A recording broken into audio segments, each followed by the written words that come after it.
The guards to pull you over and get you to give a sample of saliva, you just had to be breaking the law.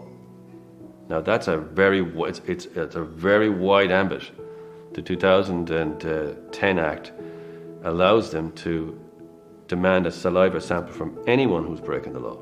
You don't have to. All you have to do is create some breach of the law in some way.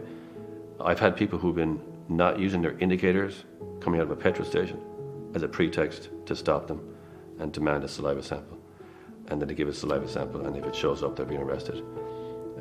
That's any little infraction at all is enough to justify a stop, and in some cases, I think it's quite unfair, to be honest.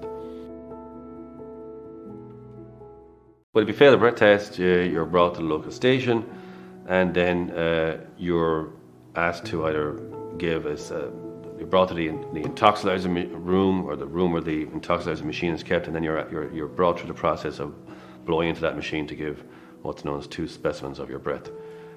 Sometimes the intoxilizer machine isn't working. In that case, then it reverts back to blood or urine, where a doctor is then called. But if you fail a breath test, you'll be arrested and brought to the station. Yeah.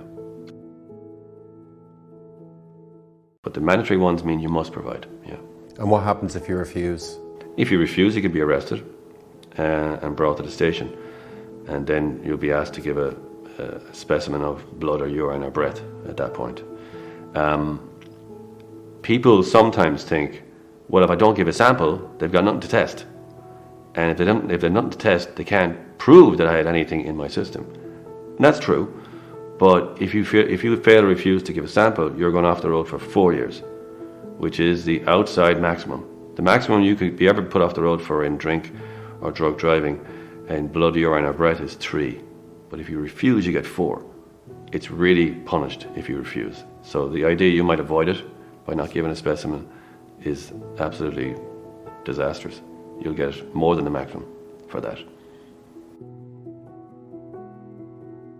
If it's a breath specimen you've given, the result can be printed off right there and then. What happens is you breathe into this machine, and it prints out 2 receipts.